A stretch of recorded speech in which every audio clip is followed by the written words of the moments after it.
We go inside the biggest murder investigation in Queensland's history, the hunt for Daniel Morcombe's killer.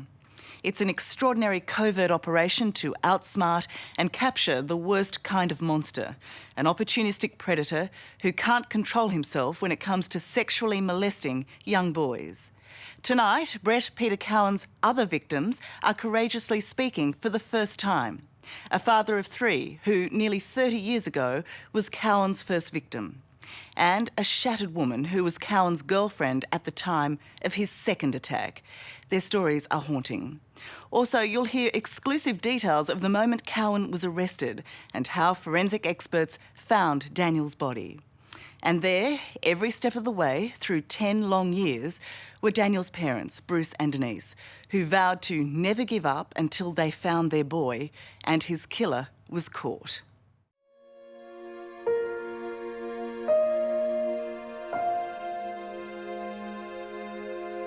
It's unbearably cruel and desperately unfair, but a family gathering for the Morcombes means a visit to the cemetery. Remember Daniel used to always bring flowers? Yeah, he liked them. After school I'd get... Always picked them for you. Because this is where Daniel is.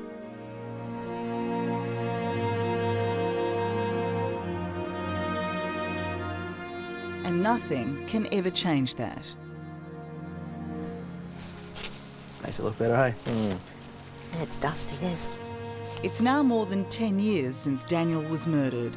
A decade of despair for Bruce and Denise, Daniel's older brother Dean, and Brad, Daniel's twin.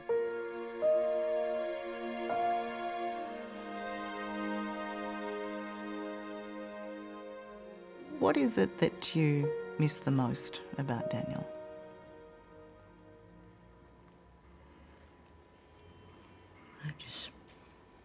Probably just being a normal family. He always used to bring me flowers and buy little knickknacks, but he's always going to be that 13-year-old, isn't he? Everyone knows that face.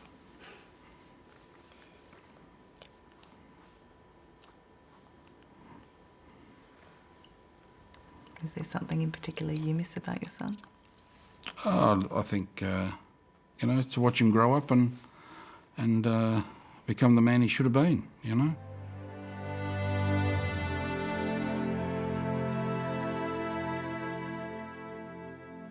Well, being his twin, now when it comes to your birthday, which is a joint birthday with Daniel, what are those moments like?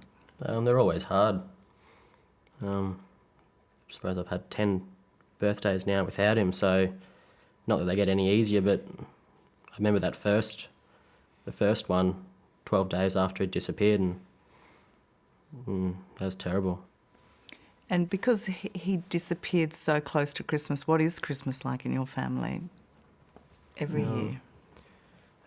He still gets a seat at the table with his photo on the table, and he always gets a cheers and with Christmas and that. But yeah, I guess it's not the same as it would have been.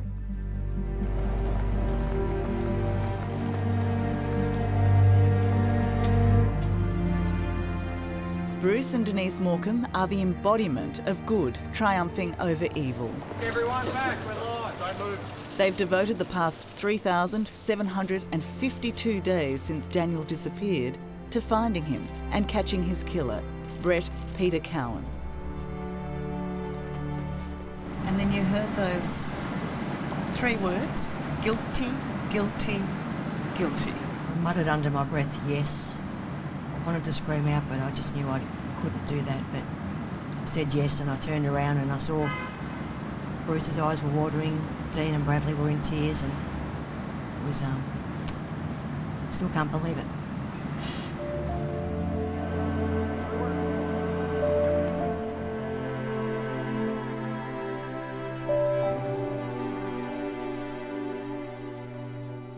We said we'd get justice, and that's what we've got. We'll go and visit Daniel on the weekend and let him know. We made a promise to him, and that's what we've done. We don't break promises, do we? What do you think the prisoner might be doing tonight? Having bread and water, I hope. It's more than we've had. Daniel, you see Humpty Dumpty? Humpty Dumpty doesn't move. He got nothing for. Good boy. Daniel, hey. Hello. Hi, Dad. You'd think Queensland's Sunshine Coast is a wonderful place to raise a family. It coaxed the Morcombes from Victoria years ago, and their home videos typically show a young family's fun. Dad, what about watching TV? But they also reveal why Daniel's abduction and murder has touched all of us so deeply. In these pictures, we see ourselves and our own kids. It's just an amazing run of incredible sequences that are all bad. And you can't undo it, I'm afraid. No, but you must just go over that and over that and over that and ask why. Yeah, Why look, there's and why us? lots of things, you know. So many what-ifs that day. None of us know. It was early Sunday afternoon on the 7th of December 2003.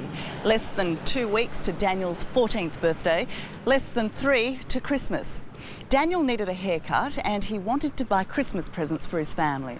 So he left home about 1 kilometre away and walked here to catch a bus as he'd done countless times before.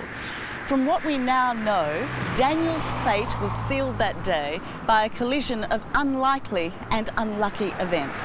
Ultimately, for Daniel, the difference between life and death came down to just 3 minutes.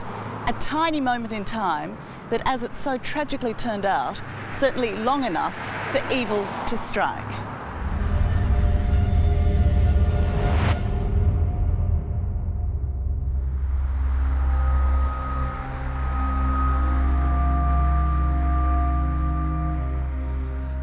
As Daniel waits at the bus stop that day, Brett Peter Cowan is alone in his white four-wheel drive. He's 34, known to police for a string of crimes, drugs and theft, but most seriously, vicious attacks and rapes on young boys. Tragically for Daniel, out of sight up the road is the bus he should have been catching, but it's broken down.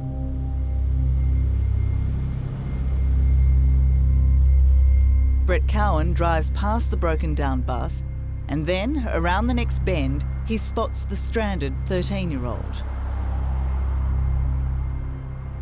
He knew the area incredibly well. Saw the kid in the red t-shirt, his urges have come back, and he's a filthy person. So he's probably thought to himself, it's time. In that very instant, this predator decides to strike. He takes the very next exit, less than 50 metres from Daniel, and doubles back to a car park behind where Daniel is waiting.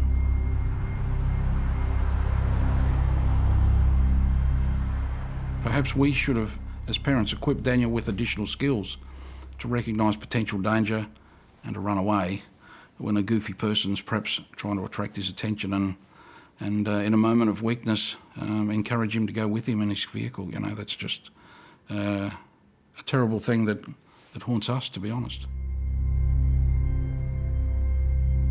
At the bus stop, Cowan loiters behind Daniel, pretending to also wait for the bus. Witnesses remember his distinctive stance. They also remember seeing Daniel drawing in the dirt. Then, the best luck for Cowan, the worst for Daniel. The replacement bus doesn't stop, even though the driver knows Daniel's there.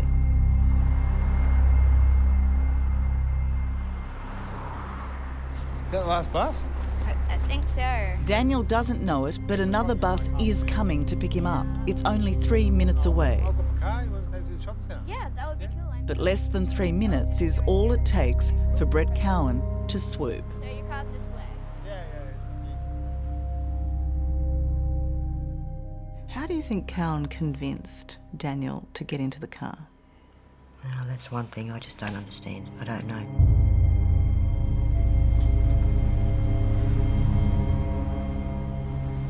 Maybe he was frustrated. I don't know how we convinced him. I don't know.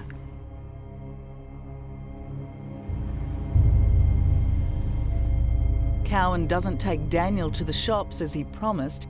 He drives 30 minutes south to a secluded farm bordered by bush. By this time, Daniel Morcombe must have been beside himself with fear.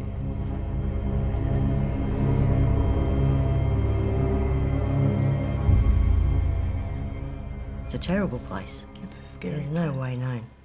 You would, if you were sitting in the passenger seat with an unknown driver down that dirt road in feral bush, you would know, your body would be telling you, I'm in a hell of a lot of trouble here, and you'd probably smell death, you know. You've really got to be thinking, I've got to get out of here, if he was able to.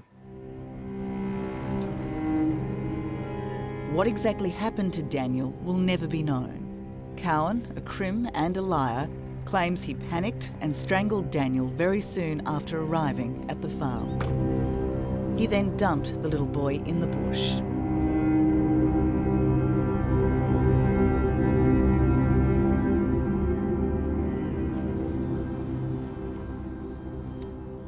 When did you first realise something was wrong?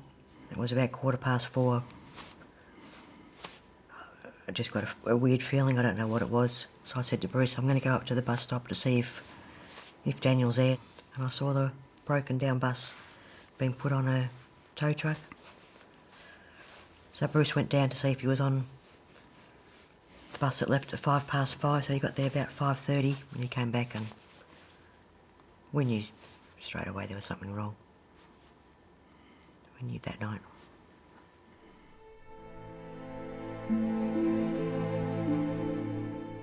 After doing their own immediate search for their son, Bruce and Denise called in the police.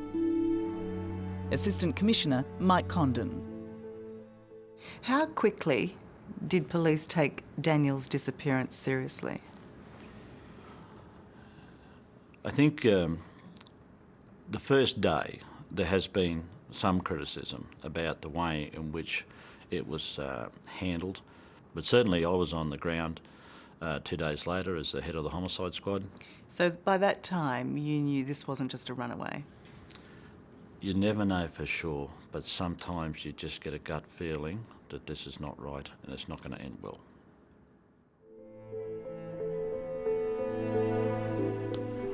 He just looks so innocent. Just doing his schoolwork, not a care in the world. As hours became days and days weeks, the search for Daniel just got bigger and bigger. If anyone's got any information and it's on their conscience, can they please come forward and unease our burden.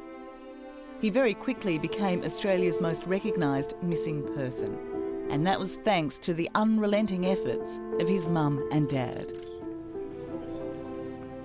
It's a revolution that they've started, and it reminds us every day our responsibility to make sure our children are safe. You know, we were never going to go away, and we hope that our attitude has inspired some of those police officers along the journey that have been frustrated and thought, this is never going to go anywhere. Let's shelve it. Let's turn it to a cold case. We said, no, you haven't finished yet. Keep going, guys. Coming up, the Morcombe's desperate search for Daniel. We went back searching on our hands and knees. Brett Cowan's evil past. He's been a demon for nearly 30 years. After 3 decades, his first victim speaks out. I haven't forgotten any of it. It's hard. That's next on 60 Minutes.